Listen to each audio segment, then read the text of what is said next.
So what we kind of aim to do with Therapy Homeroom, bridging Lana's experience as a therapist. Me, Carrie, I'm not a therapist. I don't ever pretend to be. So, and what we realized during all of those years of schooling that therapists go through, like they're not really taught, oh, here's how to invoice someone, or here's how to create a marketing plan, or here's how to market yourself as a therapist. Welcome to the Real Estate Mogul MD podcast.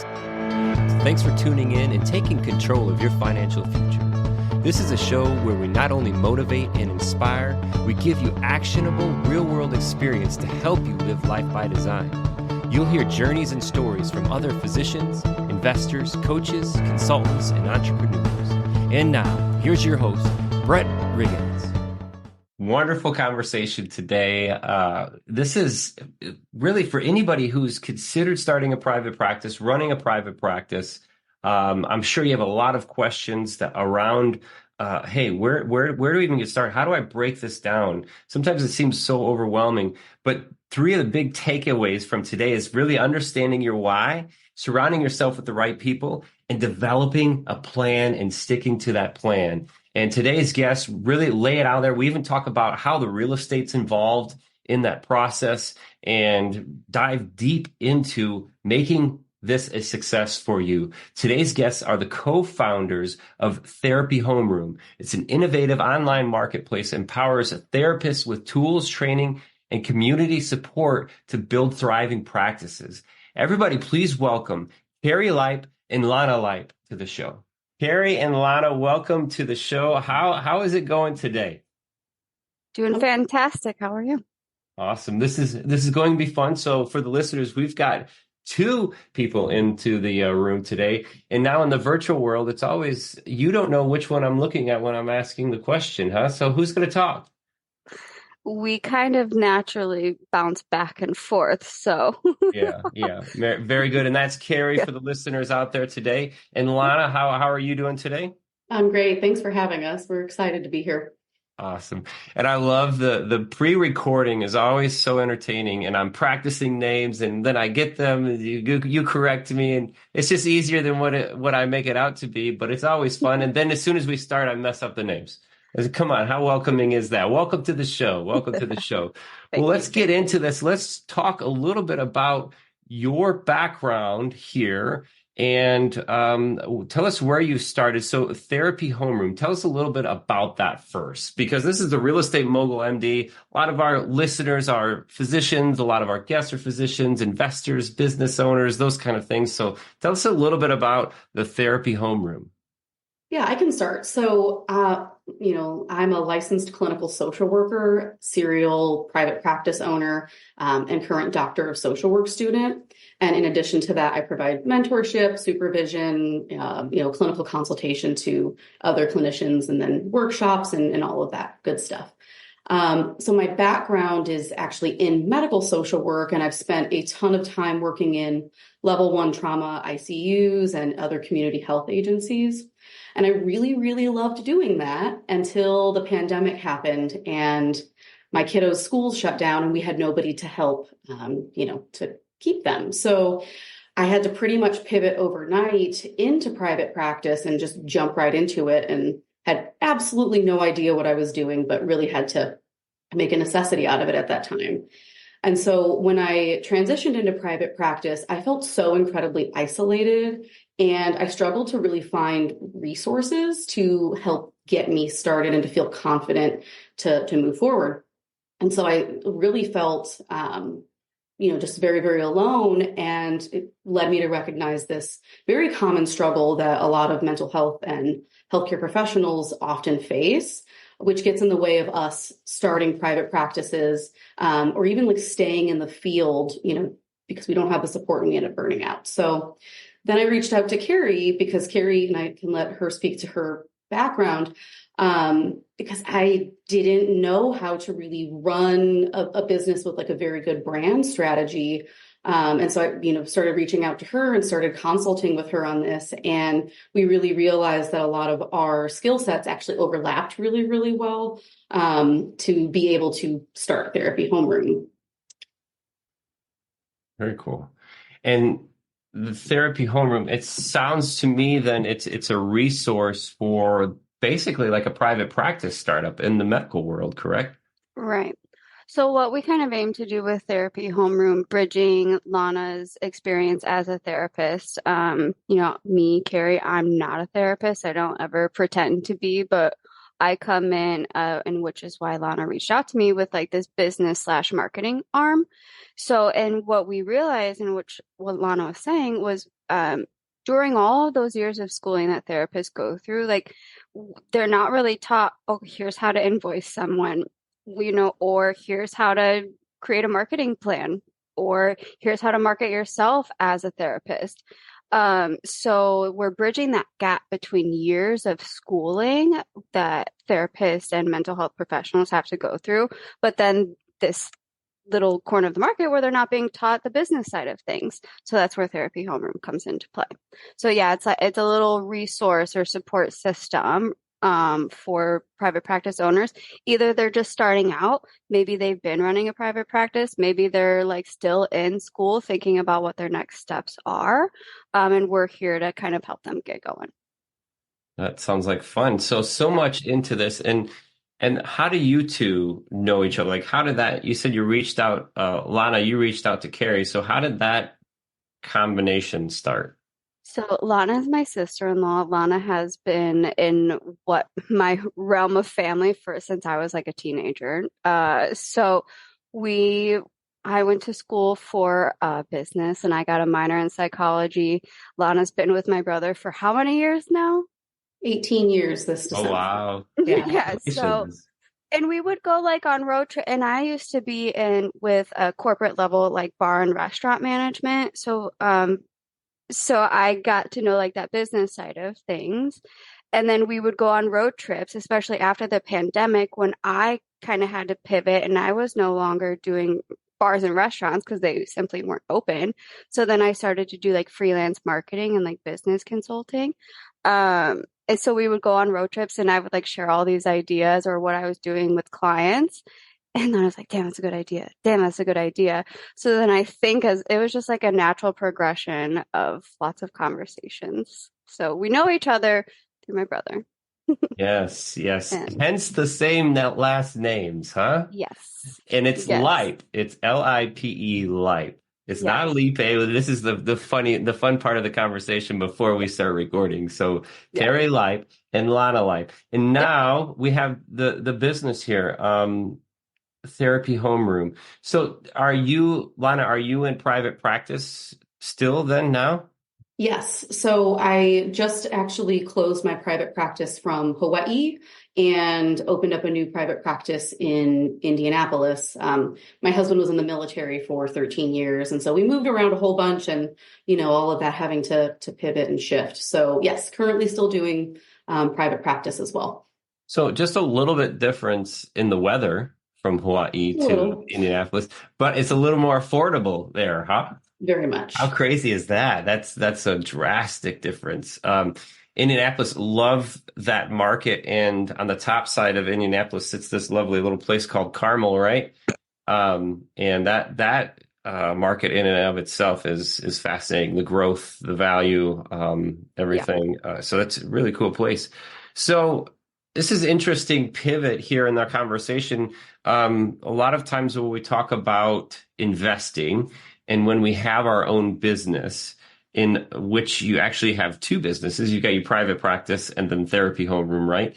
Um, I hear a lot of times from financial advisors, consultants, mentors that you should be investing in your business. That multiple that you're creating inside of your business is greater than any multiple that you could do typically anywhere else. But you also want to diversify along the way. So tell me a little bit about the real estate piece of this when it comes to one, your private practice, and then two, do you talk about that in therapy homeroom? Because if you're going to practice, you need somewhere to practice, right? I know that we have the whole digital world and, doctors on, virtual meetings and all of that stuff. But where does the real estate fall into this?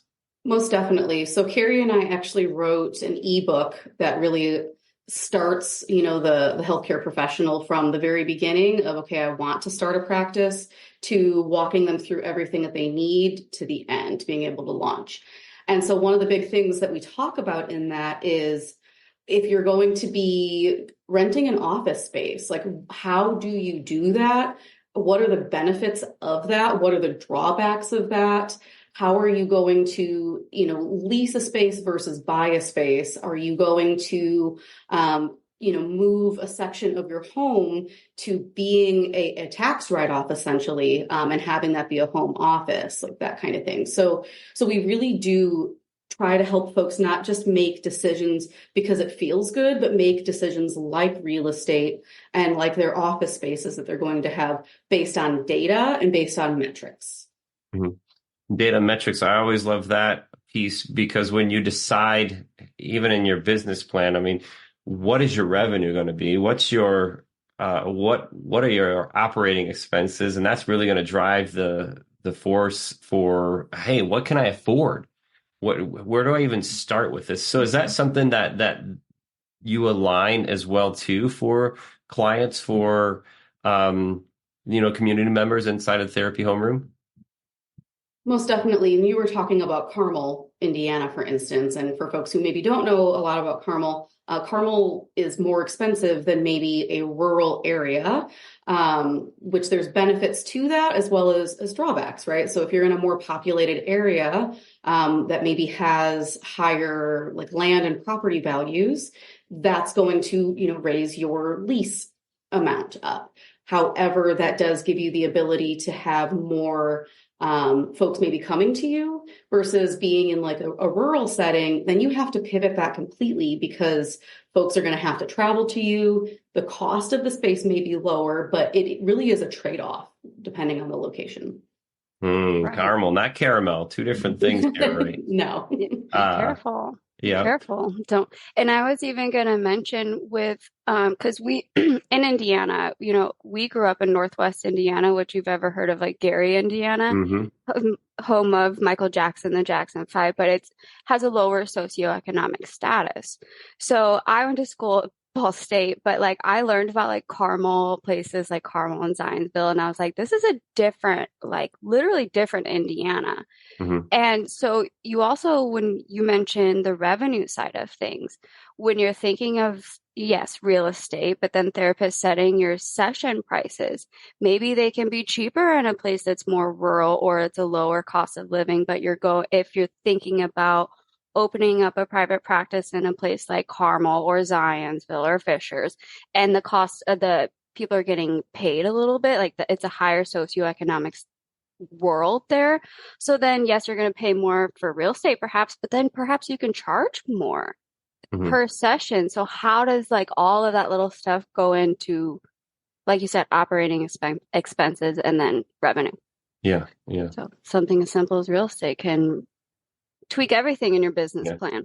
I love that something as simple as real estate. In the years of being in real estate, oh man, there's so many nightmares that could happen from the easiest. I mean, you could take the easiest things in real estate and it could just be, well, like everything else, but man, it could just be crazy. But it could also be the bread and butter of what you're doing inside of the startup. Do you consider or discuss acquisition of real estate as opposed to leasing? That's not something that we typically would cover, because every person is going to have different interests, right? So some folks may not want to have a physical office space. Some folks may want to have telehealth only, where they just do virtual. So we don't typically cover that kind of thing. But we do encourage folks to talk to their CPAs. We're really, really big on having the professionals help them know how they could utilize something, like I mentioned, with their office space being a tax write-off, whether it be something that's in their home or, that they are leasing in the community. Yeah. Yeah. Having the right people around you is probably the most important piece of this. And that's why Therapy Homeroom is such a great resource, because you've done this, you've experienced this, you've put together SOPs, it sounds like, to go through this, and that's so important. But having the right people around you is absolutely crucial. and going through this process. If you could put together, like, say, the top 3 steps, say I'm, like Carrie was saying, maybe I'm a student still, or I'm W-2 with somebody else potentially, and I've got that itch. What are the top 3 steps that someone listening needs to do to go from either nothing to something? Mm. First and foremost, I would say being able to know what it is you want to do. And you won't have all of those like little details and small little pieces figured out right away. But if you want to get into private practice, why? Who is it that you want to help? How do you want to help? Because that foundation right there is really going to set up everything else as part of your strategy, as part of being in values alignment, as part of, not having to just spin your wheels and trying to create, and not having a direction to go. Anything you'd want to add to that, Carrie? Yeah, I just keep on going back to caramel, caramel, Yeah. not caramel. Like thinking of like if that isn't like maybe you're looking for a more like young, like I don't know, like diverse like group of individuals, you really need to look at like where, like if you're looking at real estate, maybe your target market isn't living in where you're looking to buy that piece of real estate. So Mm. thinking about having that from the beginning, who do you want to serve and how can really make the difference. So that's the only thing I was going to add. Yeah. And then for number 2, definitely echoing what we've already talked about, but having the right people around you, right? So there's so many times where we as professionals or business owners feel like we have to know everything and be the experts about everything. And, that includes taxes, that includes business strategy, brand strategy, marketing, all of those different things. And so knowing who can help you answer some of the questions you have, who can help you with connecting to referral networks, all of that it would be step 2 for me. Anything to add for that, Carrie? No, I just think of leadership really. Part of being a strong leader is like knowing what you're maybe good at and maybe what you're not good at, and then having the right people around you to confidently delegate and say, hey, you know what? Tammy's got this. Tammy's good at that. I'm gonna let her do that. And Tammy likes to do it. That like part of that is being a good leader and a good business owner at letting people, do what they want to do. And maybe you're not the best at that and having, letting your ego out of the way and say, you know what, I'm not that good at that. Like I should let Tammy do that. She does a better job. And just because you're the business owner doesn't mean you have to be great at everything, and having the right crew around you for sure. That makes sense. Yep. And then for number 3, I would say, having your plan outlined and chipping away at that plan, and utilizing the network that you do have, whether that be for logistics things like a CPA or an attorney if you need them to help you draft up things. But so often we also feel like because my name is on the business, Therapy Homeroom is mine. I have to touch everything. I have to be invested and do all of the stuff. That really keeps us in this like work mode and actually gets us away from being able to actually launch. So if you have a plan, following through with that plan and, making sure that we're having the folks who can do those things help us. And that can even go into things like having a number of different mentors. So one mentor is not going to be able to give you all of the things that you need, right? Because one mentor might be more on the emotional side of things, like, oh, I've got some hangups about this business pivot I'm going to make. Another one might be more about the logistics. Another one might be able to help you with more of the marketing side of things. So making sure that you stick with that plan and have like a diverse group of folks around you to help. So we got number 1, know your why, is really important. Mm-hmm. The why, and that aligns with probably the who. If your why is helping people, then who is it that you want to help? Really important. And like Carrie was saying, are you in the right spot to help those people? Right. And then 2, surrounding yourself with the right people. And it sounds like everybody needs to hire Tammy in that regard. We And love Tammy. and Tammy, number all the Tammys three, out there, like, yeah, yeah. it's me.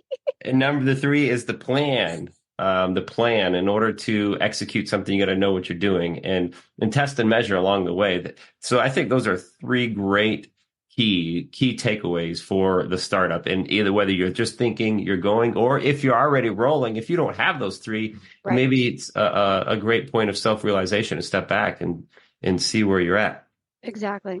And the other thing I wanted to break out too is if you were to look at the office, the business, I love buckets. I've got buckets in my life, and I want to break out the business into buckets.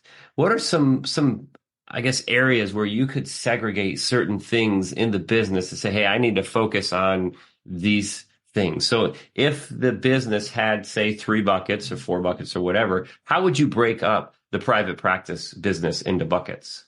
Mm. So there's going to definitely be finances, right? So going back into, like we talked about data and metrics, finances run everything. Your ROI literally should be dictating what it is you're doing, right? Because that keeps us moving in a way that's not based on emotion, it's based on data. So finances would be a bucket. The logistics, right? So if you're going to be seeing clients in your practice, is that going to be online? Is that going to be in person? Are you going to bill insurance? Are you going to do private pay? How's that going to go? The other I would say would be acquisition, which would lead into then marketing, brand strategy, networking, all of that good stuff. Beautiful. Finance, logistics, acquisitions, and that's client or not client acquisition, but patient acquisition. Patient. In my world, it is client. How about you, Carrie?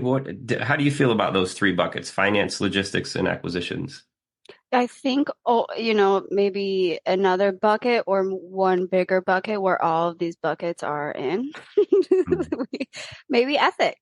Ethics in the world of like mental health and providing therapy. Lana could probably speak more to that, but coming from the marketing side of things, I see a lot of like don'ts for mental health marketing for private practice owners.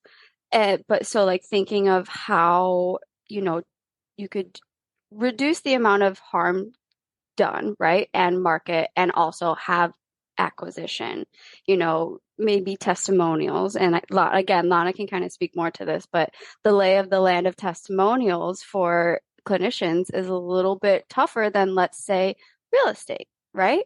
It's so you can't be like, Tammy, let's talk about Tammy again. I can't put Tammy's, stuff on blast. It's a HIPAA compliancy. Whereas if Tammy voluntarily is buying a house with me, maybe I could be like, what, Tammy came to me, here was her problem, and here's how we solved it. We can't really do that in private practice land. So thinking about ethics. That's great. It's probably a really big thing to consider for private practice. I guess this falls into the lines of logistics. How about, you mentioned the HEPA requirements. Do you, similar to a private practice for like family practice, dentist, anybody around medical, I believe, will fall into the electronic record process. So how does that work in relation to your CRM systems? Is that something that you touch on in the logistics bucket for Therapy Homeroom? Yes, absolutely. So we go through and we talk about the different CRMs that are available, and not recommending one over the other, but just letting folks know that those things are absolutely pivotal. There was recently a breach, a massive data breach that actually is affecting a lot of payouts from insurance companies to clinicians. And so that is something that is absolutely at the cornerstone of what we talk about, because if you do not have that stuff in place, that can lead to not only folks not wanting to come to you, and ruin your reputation, but also I've seen folks who maybe weren't safeguarding folks' practical and private health information, and it leads to being sued, potential litigation. So even things like emails. So are you communicating with clients, patients, however you refer to them, via email? That is a potential breach because anybody can access emails. And so how are you communicating with folks in between sessions, with your onboarding, with your marketing? Are you providing, clinical services via Facebook? That right there is something that is a huge no-no. Mm-hmm.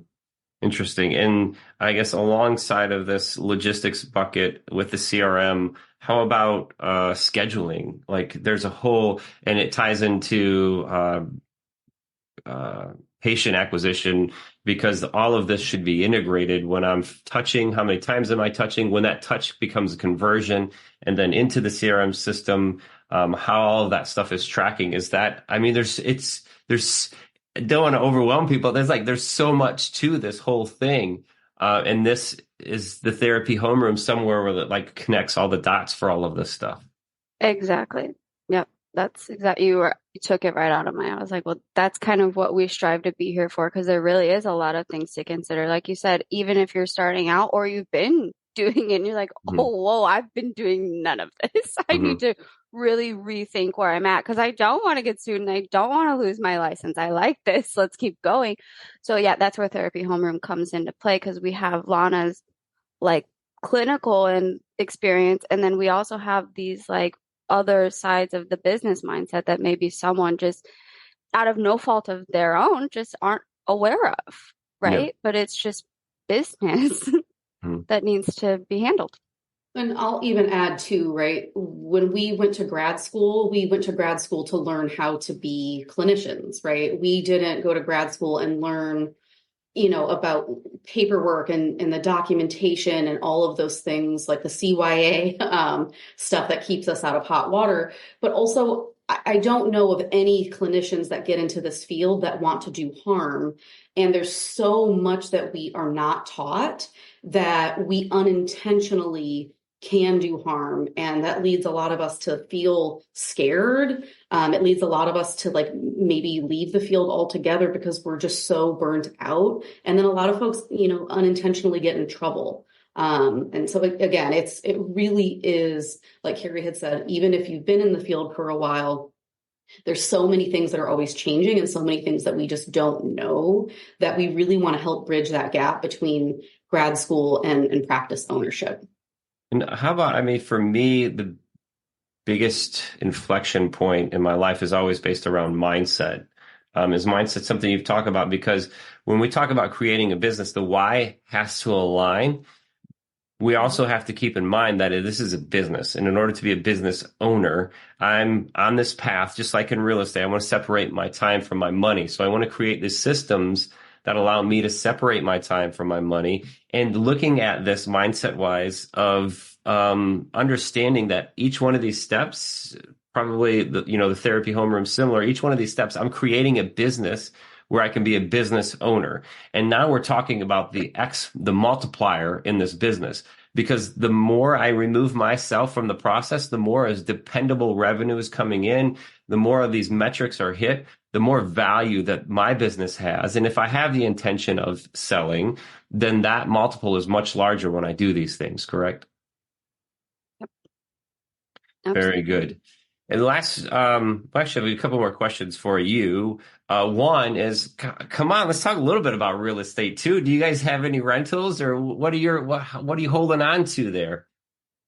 So my husband and I had a rental property in Maryland. Being a military family, you will buy a place and then, you get orders to move. And so we moved from Maryland all the way, across the ocean to Hawaii, which was great. And that has been a really fun and scary and nerve-wracking experience, especially having to do that, an ocean away where I like to be able to see things and I like to be able to have my hands in time zone difference. Oh gosh, don't even 6 hours started on time. So I count on my fingers 6-7 times a day because I have a couple clients that I'm still seeing in Hawaii.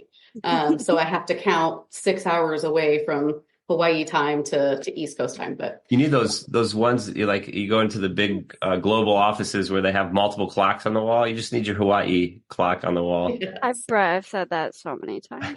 I really have, because that would make me sad. Walk into my office, there's like world clocks. Like, yeah, Yeah. Yeah. I need a world clock. Big I problem.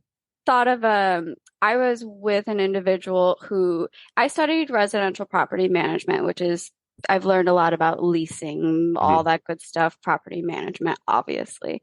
Um, and we moved from Florida. Lana, you made me think of this. Me and this person moved from Florida to California, which again, across the country. He wanted to rent it out. So we kind of like DIY'd it. I had this little expertise in residential property, or not, excuse me, not expertise, experience. Experience. Yes, Yeah. thank you. Learning residential property management. I knew kind of the basics, right? And then I also knew web design. And so I was like, let's create a little like property management website. And I created to where they could put like work orders in and like upload leases and sign leases. So it's really cool to think about, even from, how does the renting work from the owner's side without going through a third party management company, Mhm. without having to fork over that money. Like, no, I'd rather do it. But it is stressful too, right? Thinking about, oh Yeah. gosh, we got calls from the HOA like, hey, your renters, like, we're like, what? Hmm. And like Lana said, you can't just drive down the street and go check up on them. Like, Right. Yeah. That's where hours you roll. have to lean on your systems, your processes, your procedures, Yeah, your team. So doing it virtually is a whole nother thing. And then forking over that money logistically, you just have to have that in your acquisition yeah, equation. So right. because I'm building a business, I'm not buying myself another job. Just like private practice, the same way in the real estate world. There are there are pros and cons, but ultimately it is a great way to separate your time from your money. Just like in the private practice world, we have to do it intentionally. We have to figure out our why. We have to surround ourselves with the right people, and we have to have a plan. Come on, I'm recalling those 3 points. So we just went from private practice to real estate. How do you like that? It's We really love it. clever. I like That's it. I awesome. love it. I've got one more question for you guys. If you could go back, say 10 years, and set beside someone who was on the similar path, maybe similar goals, similar family goals, career goals, and you were set beside that person, knowing now, right, and taking that knowledge back to then 10 years, what would you tell that person? Lana, you can go. Mine would definitely be, it does not have to be perfect to get started, and it does not have to be perfect to get it out there. So much time has gone by where I've had to repeat to myself over and over, like, once it looks like this, then it's going to be worthy of sharing with other people. Or once I know this, then I'm worthy of, sharing what I know, as a professional. And so much of that building and having things be perfect actually keeps other people from being able to learn from you, or other people being able to connect with you. So that would be my biggest one. That's good. How about you, Carrie? I think that I would just, I'd probably tell someone if they were just kind of getting started on this, like, don't be afraid to put yourself out there. Lonnie just made me think of, if you're kind of stuck in this like analysis paralysis, you think that there is so much to do, right? Yes, we've narrowed it down to 3 steps, but within those 3 steps, there are a lot of different logistical things that need to happen. But don't be afraid to put yourself out there because there's only one you. Like, yes, there's a lot of people doing maybe arguably the same thing, but there's only one Carrie, there's only one Tammy, there's only one Lana, and we can only offer our individual selves. So don't be afraid to put yourself out there. Don't gatekeep your own creativity and putting yourself out into the world. And also remember, like, business is business. Well, yes, it's easy when you're running your own business and in this entrepreneurial mindset to like get emotions are going to happen, right? But at the end of the day, it's much like if I was still working in a corporate setting, like I'm going to a job and it's just business. I don't need to get like butthurt over someone saying like, oh, I didn't like this post that you put out. Great. Let me edit it and let me get it back out there so that I'm still putting myself out there, but I'm not afraid to have feedback so that my business eventually keeps growing in the way that I want it to. Yeah. Because without having that open kind of door to yourself for feedback, then you're just going to be stuck. I think there's a whole new bucket there A new for bucket. the homeroom or the therapy homeroom is moral support because it is an Yeah, emotional ride, it right? is. We're not going to know the every little thing that's going to happen, Right. but taking action is huge. Along the way, as an entrepreneur, as a serial entrepreneur, there's so many times where I sit back, like I'll be driving somewhere and I see people walking into an office at 9 a.m., and I'm just thinking of them leaving at 5 p.m. and, the Hmm. clock in, clock out idea. I'm like, is this really worth Yep. it? So this whole another bucket of emotional support, Yeah. could be there in a therapy homeroom, especially doing what you do, as a counselor and saying, hey, you're going to make it through. Just making sure if your why is there, you got the Yeah. right people around you, then just keep attacking the plan. You have to trust the plan. You have to trust the math, right? Right. Because the emotions are something that happen. We'll learn to understand them, but you Yep. have to trust the plan. You have to trust the math. So that's why, again, it's really important to have the right people around you and take action 100%. And speaking of that, Carrie and Lana, thank you so much for your time today. I really appreciate it. It's been a wonderful conversation. And on top of that, Lana, thank you for your uh, everything that you've given up, you and your family on that mission, as your husband has given to our country and what we do. And whenever, every time that I say this, it is sincere gratitude that I'm giving out because that's all that I have to give. So thank you so much for what you and your family have given up to protect our country. Yeah, thank you for that very, very much. It's That's great sweet. to You're hear. gonna make Lana cry leaving. Brett, There's come so on much to it. now. Yeah, it's the high camera action here. You can see the sincerity in my eyes. No, but that's Yeah. complete sincerity. There's so much that we do is provided by so many, not just the people who are in service, but the families. There's so much that you guys give up. Talking about Maryland, Hawaii, down to Indianapolis. I mean, bouncing around at just the call.